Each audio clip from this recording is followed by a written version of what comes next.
Hello everyone. In this video, we will see about the father of nation Mohandas Karapchan Gandhiji's child marriage. Voiceover myself Balaji, editor Aswini Lakshmi. Yeah guys, sit back, relax and stay listen with our presentation.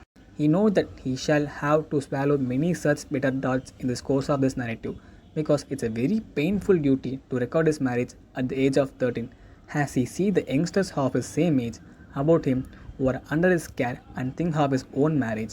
He was married, not betrothed. Here what? There are two distinct rites, betrothal and marriage. Betrothal is a preliminary on the part of the parents of the boy and the girl to join them in marriage. It is not inviolable, it's just an agreement purely between the parents and the children have no consent with it. The death of the boy entails no widowhood on the girl. They were three brothers. The first was already married. The eldest decided to marry his second brother, his cousin, and Gandhiji, all at the same time. He see, marriage among Hindus is no simple matter. The parents of the bride and the bridegroom often bring themselves to ruin over it. They waste their substance and time. Months are taken up over the preparations in making clothes, ornaments, and preparing budget for dinners. It would be better, thought my elders, to have all this brother over at one and the same time. Less expenses and great eclat, for money could be freely spent if it had only to be spent one instead of thrice. His father and his uncle were both old, and they were the last children they had to marry. It is likely that they wanted to have the last best time of their lives. In view of all these considerations, a triple wedding was decided upon. Gandhiji do not think it mean to him anything more than the prospect of good clothes to wear, drum beating, marriage processions, rich dinners, and had a strange girl to play with. The carnal desire came later. He proposed to draw a curtain over his shame, except for a few details worth recording.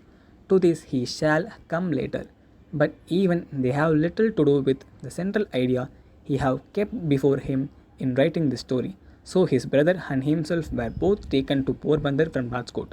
There are some assuming details of preliminaries to the final drama. For example, spearing our bodies to the over with turmeric paste, but he must omit them. His father was a divan, but nevertheless a servant, and all the more so because he was in a favor with the Tahur Sahib.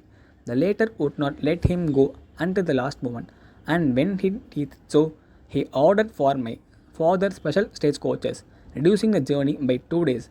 But the fates had willed otherwise. Porbandar is 120 miles from Rajkot, a cart journey of 5 days. His father did the distance in three, but the coach had toppled over in the third stage. He sustained severe injuries. He arrived bandaged all over both his and our interest in the coming event was half destroyed. But the ceremony had to be gone through, for how could the marriage dates be changed? However, he forgot his grief over his father's injury in the childish of amusement of the wedding. He was devoted to his parents, but no less was he devoted to the passions that flesh is heir to.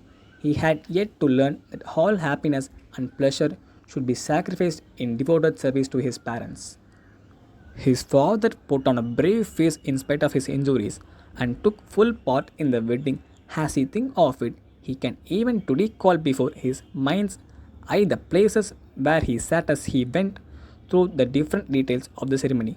Little did he dream then that one day he should severely criticize his father for having married him as a child. Everything on that day seemed to him right and proper and pleasing. There was also his own eagerness to get married, and as everything that his father did then struck him as beyond reapproach.